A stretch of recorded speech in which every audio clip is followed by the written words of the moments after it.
저는 김영순이라고 합니다. 오늘 이 토론회가 국회와 시민사회가 만나는 장으로서 그 자체도 굉장히 뜻이 있지만 특히 두 가지 의미에서 의미가 있다고 생각합니다.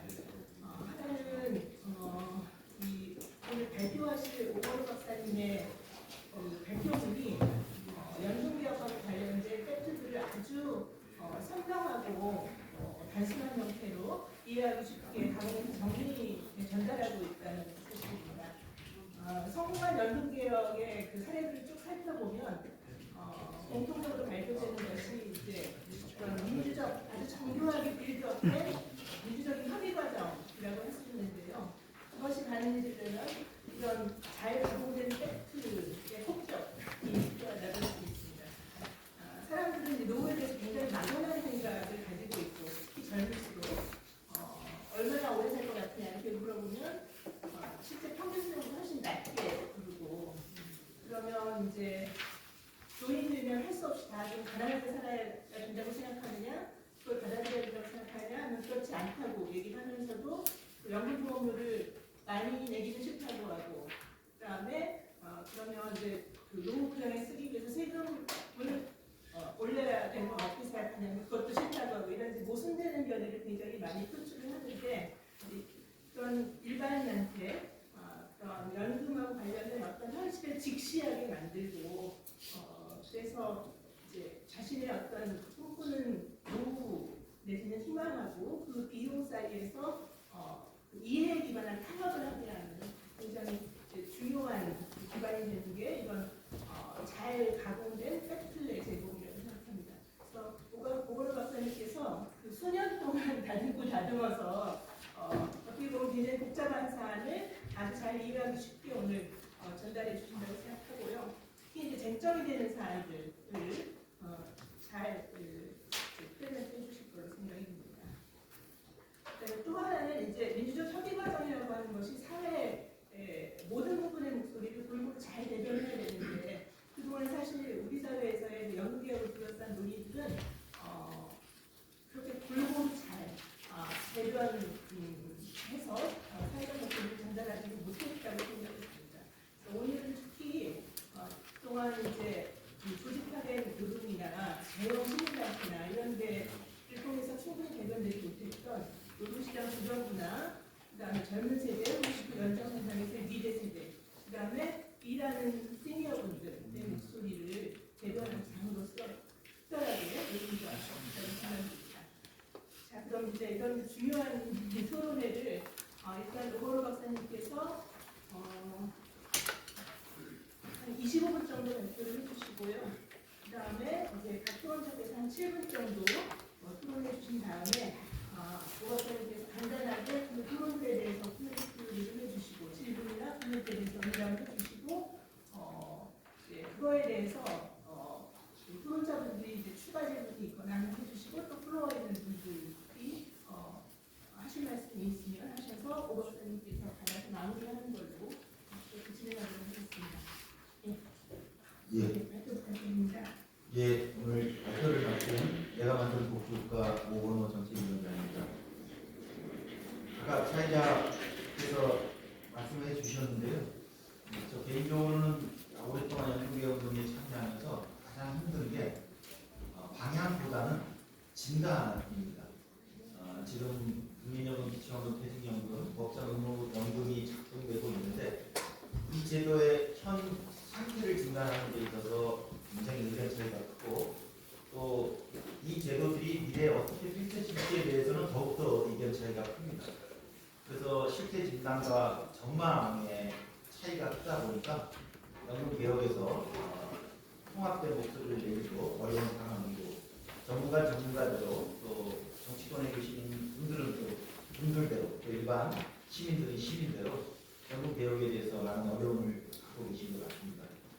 근데 우리 김영순 사회자께서 말씀하신 것처럼 다른 나라들의 예를 보면 시간은 좀 걸립니다. 하지만 그 시간이 필요한 이유는 연금개혁이 미래를 다루는 제도이다 보니까 복잡합니다. 그래서 그 제도에 있는 그대로의 실체를 파악하는 그 과정이 바로 시간이 소요된 과정이었고 그 팩트를 서로 공유함으로써 가치 진영을 떠나 하나의 단일의 연금개혁안을 만들 수 있었고 최근에 프랑스가 진통을 겪고 있습니다만은 서구의 상당수 나라들이 대단히 안정적으로 연금개혁의 길을 가고 있습니다. 그에 비한다면 우리나라는 사실 연금개혁에 관련돼서는 거의 뭐 대혼란이라고 볼 수 있고요. 오늘 저희 그 주관하는 미래 세대와 일하는 시간의 연금개혁 네트워크는 이런 혼란 중에 한 요인이 누구의 눈으로 연금개혁을 볼 것인가 라는 것도 무척 중요하다라는 거고 그간에 이 연금은 보험료를 내는 분들이 주인이기 때문에 가입자단체, 사회단체, 시민들의 목소리가 무척 중요합니다. 하지만 혹 지금까지 우리의 목소리가 이 연금제도는 현 세대와 미래 세대와의 관계를 다루는 제도인데 너무 우리 세대 중심으로만 연금을 바라보지 않았느냐. 또 하나는 이게 공적연금이니까 항상 정의로울 거라고 가정을 하는데 아무리 그 제도가 공적일지라도 시장과 만나서 작동하는 것이기 때문에 그 시장의 왜곡 요인에 의해서 결과적으로 공적 제도가 사회 불평등을 더 심화시키는 어처구니 없는 길도 진행될 수 있습니다. 현재 우리나라 연금에서도 이게 은퇴하면 노후소득을 보장하는 제도인데 오히려 은퇴 전에 노동시장의 격차 불평등을 오히려 확대 재생산하는 기제라면 저는 이것도 분명 우리가 문제 제기해야 될 거라고 생각이 들고요. 그래서 저희가 노동시장의 중심부의 눈으로만 꼭 우리가 접근해 왔다면 이미 연금에는 약자가 존재합니다. 즉 올해 가입하지 못하시는 분들도 또 이미 은퇴하신 빈곤 노인들입니다. 그렇게 그리고 또 여러 가지 이유로 일의 단절을 갖고 국민연금에 제대로 가입하지 못하는 주로 여성분이십니다. 그래서 이런 여성 약자의 눈으로 공적연금의 개편을 앞으로 논의해야 되지 않을까라는 생각을 가지고 있고 저희 오늘 발표문의 제목도 그래서 새로운 눈으로 연금을 보자 미래 세대 이때 일하는 시민이라고 통칭했습니다만 연금 약자로 보실 수 있습니다. 한금의 연금 실태인데요. 통상 우리는 국민연금 중심으로 얘기하지만 이미 10여 년 전부터 한국은 새 법정연금이 작동하고 있습니다. 기초연금, 퇴직연금이 있고요. 작년에 국민연금 전체 급여 지출이 30조인데 기초연금 지출이 20조였습니다. 정치권에서 40만 원으로 올리자고 하는데 40만 원으로 올리면 26조, 27조가량의 재원이 소요돼서 거의 국민연금하고 맞먹는 제도입니다. 퇴직연금 아까 한정희 의원님이 강조해 주셨는데요. 작년 기준으로 국민연금의 전체 보험료 수익과 퇴직연금의 사용자들에 대한 전체 기여금이 같습니다. 50조 가량 됩니다. 무슨 말이냐면 이게 법정 제도이고 본인의 의사와 무관하게 1년 이상 고용돼 있으면 퇴직연금 받으시고요. 노인 중에서 70% 안에 들면 기초연금을 받으시는 거고 국민연금도 의무 가입입니다. 본인의 의사와 무관하게 법적으로 주어지는 법정 제도가 이제 3개가 존재하고 있고 새 제도가 삐걱삐걱한 삼총사입니다. 이거 무엇을 의미하느냐? 앞으로 노후소득 보장도 이 삼총사를 조합한 다층 체계여야 한다는 겁니다. 그런데 이 새 다층 연금 체계를 보면 각각 문제를 가지고 있습니다. 맨 아래에 있는 게 기초연금인데 30만 원 기준으로 소득 대체율로 계산하면 한 7.8 정도 되는데 우리나라가 빠르게 오르고 있습니다만은 다른 나라들과 비교해 보면 연금액이 작습니다. 다른 나라들은 우리에 비해서 한 2.5배, 예를 들면 한 75만 원 정도 평균을 갖고 있는데 우리는 아직은 급여는 작습니다. 왜냐하면 다른 나라들은 거의 70년 전에 기초연금을 도입해서 성숙시킨 거고요. 우리 뒤늦게 따라가고 있는 거고. 그리고 국민연금은 저희 오렌지색으로 되어 있는데 당연히 노동시장의 지위와 연동되어 있습니다. 그래서 소득이 많으시고 오래 가입하시면 많이 받고 그렇지 않으면 적게 받습니다. 그래서 저렇게 미끄럼틀로 그리게 되고요. 위에 퇴직연금은 제가 색을 칠하진 않은 이유는 아직 연금으로는 작동하고 있지는 않습니다. 대부분 다 일시금으로 받아가고 있는데 연금으로서의 자율성은 크다고 생각합니다. 이렇게 새 연금을 가지고 있고요. 그래서 이 새 연금을 어떻게 바꿀 것인가? 일정한 수칙끼리 재조합하는 걸 보통 보수개혁이라고 하고 구조 자체를 전체적으로 통틀어 한번 개편하는 걸 구조개혁이라고 하는데 오늘 논의에서는 물론 보수개혁도 중요합니다만 전체적인 미래의 청사진을 그린다는 의미에서 맨 마지막에 이런 구조개혁의 청사진을 제시하도록 하겠습니다. 각각의 연금을 각각의 실태를 보면 국민연금이 이게 2020년 기준으로의 연금액인데 보시는 것처럼 50만 원 이하 받으신 분들이 수입이 압도적으로 많고 평균액은 2020년 기준으로 54만 원입니다만 지금 한 59만 원 정도 됩니다. 여기서 제가 강조하고 싶은 건 이미 시장이 계층화되어 있고 노인 세대조차도 계층화되고 있다면 사회 정책도 계층화될 수밖에 없습니다. 근데 우리의 모든 상당수 노후 대책에서의 정책의 포지션이 뭐냐면 에버리지 평균 소득자 기준입니다. 그럼 평균 소득자 기준은 일정한 모형을 짤 수 있습니다만 거기에 머무를 경우에는 사실 평균 이하의 저소득 계층들의 제도적 보완책이 사실상 나오기 어렵습니다. 그래서 지금 국민연금에서도 평균도 중요합니다만 더 많은 소득자들이 평균 이하에 계세요. 그러니까 이분들을 위한 소득 보장책으로 국민연금을 어떻게 해야 될 것인가라는 과제를 주는 거고요. 이제 최근에 발표된 국민연금 재정계산, 5차 예산계산을 보면 요 파란색이 5년 전이고 요거 올해가 빨간색인데 2년 앞당겨져 있습니다. 보통은 출산율이 떨어져서 2년 앞당겨졌다고 이제 보도가 많이 나오는데 그게 일반 상식의 눈으로는 수긍이 가기 때문에 하지만 그렇지 않습니다. 2년이 앞당겨진 이후에 대한 출산율은 거의 영향을 미치지 않습니다. 지금 태어나도 국민연금의 보험료를 내려면 25년, 30년을 기다려야 되는 그 시차가 있기 때문에 지금 기준으로 32년 내에 소진되는 거거든요. 지금 출산율이 내려간들, 올려간들 저 소진 시점에 국민연금 재정에 미치는 효과는 크진 않습니다. 저출산의 실질적인 효과는 소진 이후입니다. 근데 저 그래프에서는 그게 오진 않고요. 그럼에도 불구하고 2년이 앞당겨진 건 여러 경제적 여건의 변화가 2년을 앞당겼습니다. 국민연금은 어떤 제도일까? 서구 나라들이 안정적인 지속 가능성을 개혁을 하고 있는데 지난 30년 동안 그 핵심은 지난 20세기에는 인구가 증가하고 경제가 좋았기 때문에 연금에서의 목표는 보장성이면 충분했습니다. 그리고 조금 후하게 설계해도 인구학적 조건이 뒤로 갈수록 좋아서 미래 세대한테 의존했고 그거를 사회정책적으로 세대 간 계약하고 세대 간 연대라고 저희가 개념화시킬 수 있었습니다. 하지만 지금은 완전히 바뀐 거죠. 오히려 경제적 환경과 인구 조건이 미래 세대로 갈수록 어려워진 겁니다.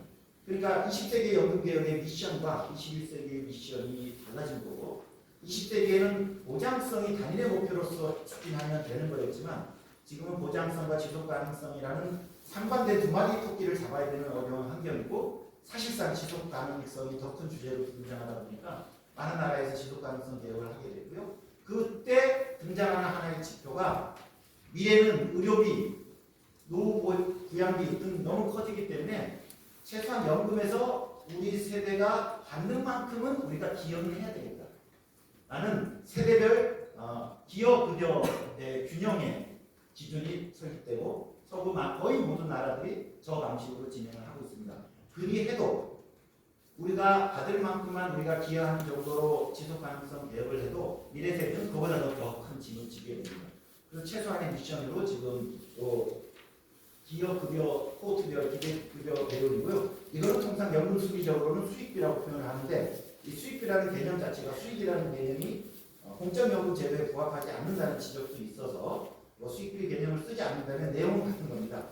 기여급여 배율인데 그러면 평균 소득자 기준으로 낸 거에 비해서 얼마나 받고 있을까 현 세대가 보건복지부의 공식 발표는 1.8배 받는다는 겁니다.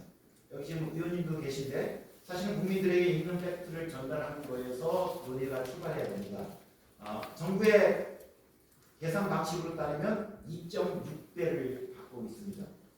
내는 건 분모에 우리가 내는 것의 총 현재 가치고 분자는 미래에 받을 것의 현재 가치의 총합이 될 텐데 현재 정부는 과소 계산합니다. 받을 걸 적게 계산하는 거죠. 지금 현 세대들은 미래에 25년 수급할 예정인데 20년만 받는 걸로 과거 모델로 계산하고 바꾸지 않습니다. 그 전에 20년 받았거든요. 지금 어르신들이. 근데 여기 지금 젊은 사람들이 25년 받을 건데 5년 받지 않습니다. 제가 사망하면 저의 수급권은 유족들에게 갑니다. 국민연금 입장에서는 유족들에 대해 보험료를 받은 게 아니기 때문에 결국 제 수급권이 유족한테 가는 거니까 이게 다 가입자인 저의 급여로 계산해야죠. 그래서 분자를 실질 수급기간이 25년으로 잡고 유족연금까지 포함하면 2.6배가 된다는 거고요. 그럼에도 불구하고 우리 보험료가 남는 기금 수익이 있습니다. 기금 수익은 우리가 기여해서 미래 세대의 부담을 줄여주는 거니까 기금 수익을 감안해서 기금 수익률로 할인하게 되면 수익비는 조금 낮아집니다. 2.2배에서 2.2배가 되고요. 즉 2.2배로 잡으면 지금 9% 내고 있는데 2.2배를 받으니까 9에다가 2.2를 곱하면 19.8이 나오는 거거든요. 즉 우리가 받을 것만큼 낸다면 약 20%를 내면 현 세대의 수직균형의 보험료, 필요보험료이라는 겁니다. 근데 지금 우리가 9%만 내고 있기 때문에 11%를 덜 내고 있고 덜 내고 있는 건 어디로 갑니까? 미래로 계속 쌓여가고 있습니다.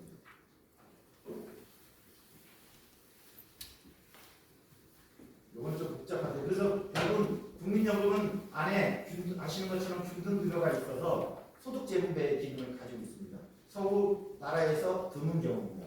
굉장히 아름다운 건데 소득재분배는 결국은 내부의 하우상관이거든요. 한쪽이 후하려면 한쪽이 박해야 됩니다. 그리고 가운데는 중립해야 됩니다. 근데 우리는 평균 소득자 가운데 사람도 중립이 아니고 2.2배를 받다 보니까 모두 다 더 받아요.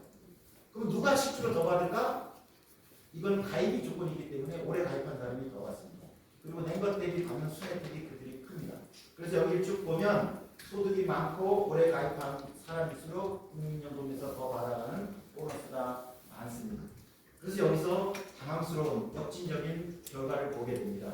국민연금은 소득재분배를 도모하는 아름다운 제도로 설계했는데 현실에서는 오히려 역진적인 결과를 갖고 있습니다. 그 이유는 나중에 정리하면서 잠깐만 여기서 말씀드릴게요. 그래서 왜 그랬냐면 제도는 재분배로 설계했는데 이때 재분배는 급여 구조만 본 거예요. 급여 구조가 하우상과 무진 구조로서 아름답습니다.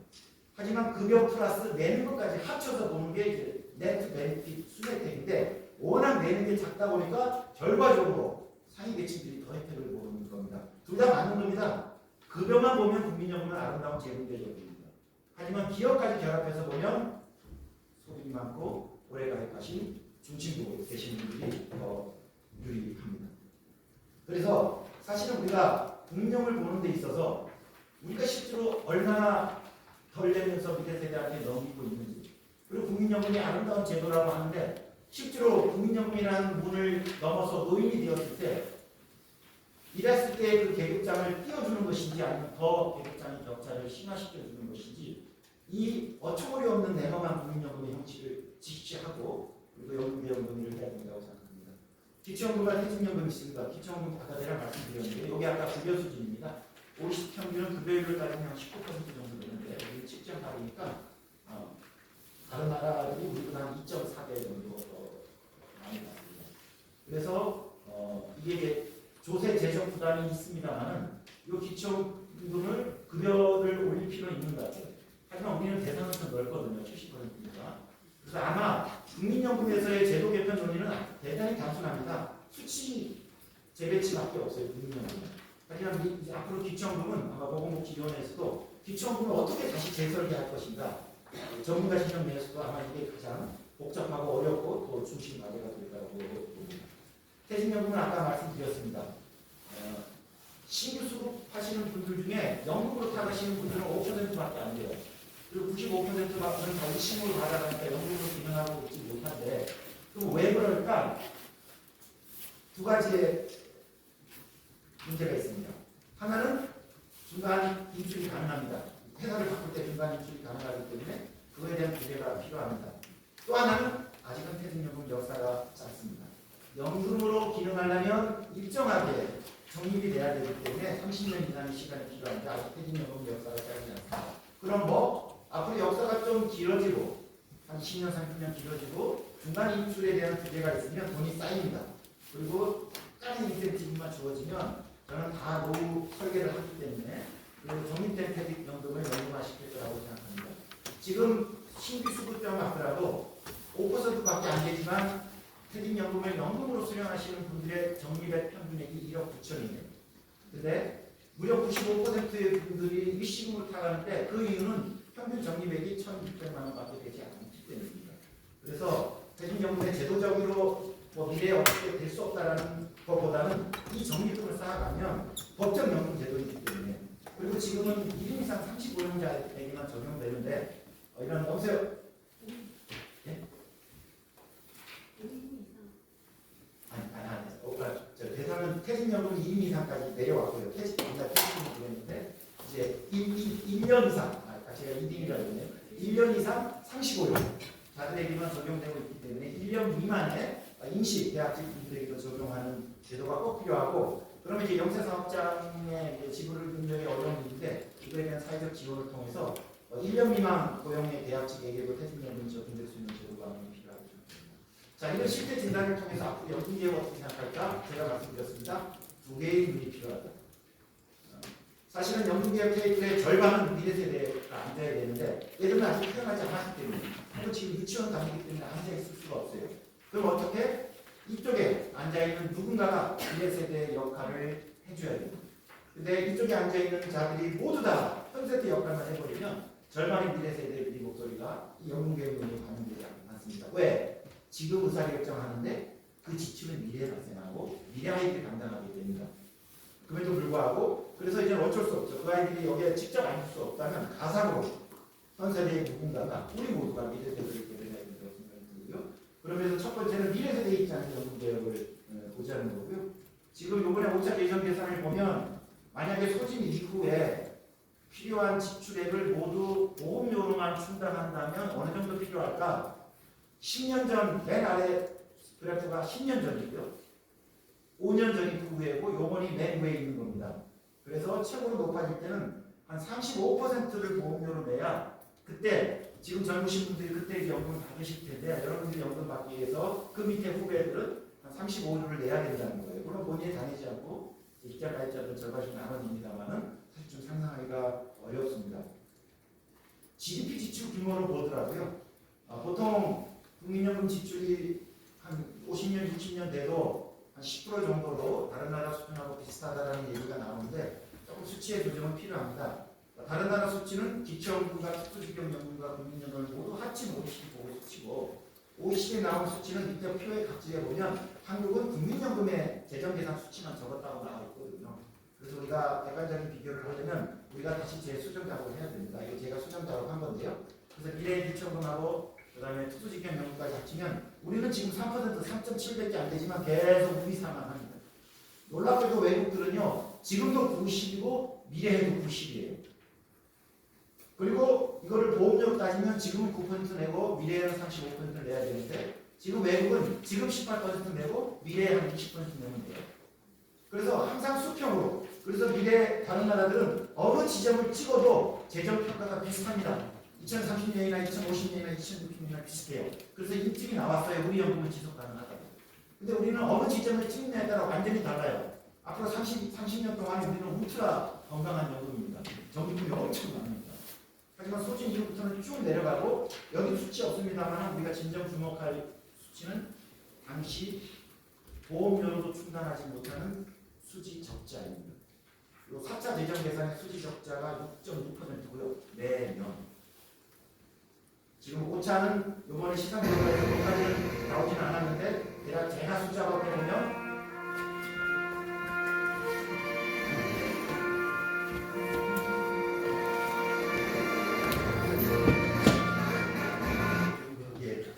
대략 정도 조금 더 높아지지 않을까 생각이 한 10% 정도의 수지 적자가 있는 겁니다. 지금 뭐냐면 다른 나라들은 지금은 적지만 수지 적자가 없어요. 계속 수지 균형을 지금이나 유지하고 있는데 우리는 미래의 수지 적자가 GDP 7%까지 간다는 거죠. 그럼 어떻게 해야 되느냐? 그러니까 그거를 메우는 어떤 작업을 지금 해야 되는 거죠. 요새 프랑스가 엄청난 개혁 진통을 겪고 있는데 이유는 뭐냐? 지금 수지 균형을 잘 유지하고 있는데 한 10년 후에 수지에서 조금의 마이너스가 생긴다는 게 보인 거예요. 그래서 그 조치가 아니라고 지금 받는 걸 1년 뒤로 땡긴다고 하니까 지금 이런 거거든요. 그리고 거기는 시행합니다. 28% 보험료를 내고 있어요. 그럼 우리가 이렇게 기여하고 있는데, 그리고 우리나라는 보면 아무 적자도 그 정도 수지 적자가 예상된다고 그 나라는 선개혁 조치를 하는 겁니다. 그만큼 민감하게 연금 재정을 관리하고 있다는 겁니다. 그래서 우리가 미래 세대의 문이라는 건 결국은 안타깝게도 21세기 중후반으로 갔을 때 인구 조건이 훨씬 더 미래 세대의 노령 부양을 더 가중시키기 때문에, 그리고 그것을 우리가 이미 알고 있기 때문에, 그리고 그 가중되는 주요한 제도는 의료비와 기초연금과 국민연금입니다. 근데 기초연금과 의료비는 지금 우리는 어쩔 수 없어요. 부가방식 제정으로서 그때 노인수에 따라 정해지는 건데, 국민연금은 미래 몫이 아닙니다. 국민연금은 우리가 앞으로 낼 거를 우리가 결정하고 미래에 받을 것도 우리가 결정합니다. 우리의 의사결정권인 이 제도까지 미래까지 GDP 7%의 적자 제도로 넘겨주는 것. 그럼 거기에 나중에 보건의료비로 GDP 13%가 들어가고 이렇게 사일 텐데 과연 미래 아이들이 수능할까? 그러면 기초연금이나 의료비는 앞 세대가 저희가 노인이 됐을 때 얘들아 어쩔 수가 없구나. 우리 세대 간에 잘 해보자라고 부탁을 할 수 있는데 기초연금과 의료비는 국민연금에서조차도 이 GDP 2% 적자까지도 당신들이 감내해 주라고 할 때 아버님, 어머님, 할아버지, 할머니 다 하셨던 일이었잖아요. 근데도 넘겼지 않습니까? 저희가 이거는 용납할 수 없습니다라고 혹시 한변할 경우에 제가 디펜스 할 수 없어요. 앞세대가 디펜스 할 수 없습니다. 어떤 세대 간의 갈등이 문제 생겼을 때 앞세대가 아무런 디펜스를 할 수 없을 때 어떤 일이 벌어질까요? 정치적인 위협이 현재화될 수 있습니다. 그리고 이제 일하는 시민, 연금 약자의 의미인데요. 통상 나오는 게 노인 빈곤이 심각하니 영목소득 대치를 올리라는 건데 당연히 영목소득 대치를 올리면 미래 연금액은 높아집니다. 근데 누구의 연금액이 높아질까요? 저기 있는 것처럼 파란색과 빨간색이 있는데 국민연금 평균 소득자 아래에 있는 분들은요 무려 소득 대치를 50% 올려도 인상액이 40년 동안 다 지금부터 쭉 신규 가입자들 적용해도 가입 기간에 따라 다릅니다만은 이분들은 가입 기간이 길지 않을 거기 때문에 그거를 감안하면 5만 원에서 12, 3만 원입니다. 근데 오히려 그 위에 있는 분들이 20만 원, 40만 원 늘어나는 거예요. 그리고 이 소득 대책 인상은 보험료 인상이라는 과제가 수반되는 부담 있는 미션입니다. 근데 실제로 빈곤 개선에는 그리 효과적이지 않습니다. 그래서 국민연금에서는 안 그래도 지금 우리가 내는 보험료가 부족하니 불가피하게 보험료 인상을 통해서 미래세대 부담을 줄여주는 재정 안정화 조치가 필요하다고 봅니다. 이게 관건인데 소득대출 인상하지 않고 보험료 인상을 국민들이 수용할 것인가? 그래서 소득대출 인상을 하자는 주장의 정치적 근거도 있다고 봅니다. 근데 저는 이제 그거에 대해서 비판적인데 그렇게 하면 지금은 미봉적으로 넘어가는데 그 다음에는 진짜 이제 쓸데가 없어요. 그래서 오히려 이번 기회에 있는 그대로의 실태를 우리 세대에게 공유하고 내 자식과 우리 손주와의 세대 공존을 위한 우리 세대의 책임을 요구하는 혹은 우리가 같이 공유하는 논의를 해야 되지 않을까. 그리고 우리 현 세대가 그렇게 올제각하고 욕심꾸러기라고 생각하지 않습니다. 자꾸 정부가 그리고 전문가 집단에서 미래에 큰 문제가 없는 것으로 얘기하니까 그러면 그냥 올려도 되지라고 생각하는데 제가 판단하는 기준에서는 그렇지는 않습니다. 그래서 있는 그대로의 팩트를 공유하고 우리 세대의 책임을 공유하는 게 진정한 연금개혁의 정보법이라고 생각이 들고요. 그래서 소득대출 인상보다는 보험료 인상에 집중하고 그럼에도 불구하고 지금 연금에서는 사각지대가 많습니다. 그래서 이 사각지대에 계신 분들이 공적으로 가입기간을 지원하는 그래서 다 하시는 문제니까 좀 생략하겠습니다만 지금 출산, 근복무, 그리고 실업 크레딧이 있는데 너무 엉성합니다. 이걸 획기적으로 강화시켜야 되고 아마 토론자분들께서 보완해 주실 거라고 생각이 듭니다. 그리고 더 나아가서 지금 돌봄 요양 문제들이 많이 발생하거든요. 고령화 시대에. 그 나중에 또 우리가 지역사회 노동시장 바깥의 어떤 사회적 일자리, 공익적 일자리의 것들도 앞으로 저는 일자리 대책으로 시대적으로 중요하다고 봅니다. 그런 면에서 어떤 공익 크레딧이라든지 돌봄 크레딧이라든지 서구에서는 일부 나라에서 이런 것들도 지금 시작했습니다. 이런 시대 변화에 맞게 출산, 근복무 크레딧, 실업 플러스에서 이것도 확대 강화하고 돌봄, 공익 같은 크레딧을 해가지고 노동시장의 중심부에 있지 않아서 국민연금에 쉽게 가입을 할 수 없는 하지만 무척 중요한 사회적 지원을 하시는 분들에게 국가가 크레딧을 제공해야 된다고 보고요. 그리고 지금 직장 가입자들은 절반을 내고 농어민도 대략 절반만 보험료를 내는데 도시지역 가입자들만 자들만 보험료를 다 내고 있어요.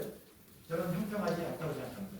그리고 이 상태에서 보험료 인상이 어려워요. 지역 가입자가 따라오기 어렵기 때문에 저는 그래서 지역 가입자에 대해서도 농어민에 준해서 보험료 지원하는 조치가 필요할 거라는 생각이 들고 우리는 지금 만 59세까지만 의무 가입 연령입니다. 이미 60세부터 65세까지 60대 전반기의 분들의 고용률이 60%예요. 이미 많은 분들이 일을 하고 계십니다. 일하시고 계시면 국민연금에 의무 가입하도록 다른 나라들은 의무 가입 연령이 다 65, 66, 67세인데 우리는 만 59세부터 그런 거 말이 안 됩니다. 이거 풀면 됩니다. 그러면 5년 더 가입하면 소득세를 10%, 7 내지 8 내지 10% 인상하는 효과를 대체하는 실질 효과가 날 수 있습니다. 그래서 가입 기간을 올리고 또 사회적 지원 여기 아까 말씀드린 불운의도 12미만만 적용하는데 누구는 12미만 똑같은 저임금 노동자인데 누구는 12, 누구는 20이라고 지금 받지 않는 건 저는 형평하지 않다고 생각합니다.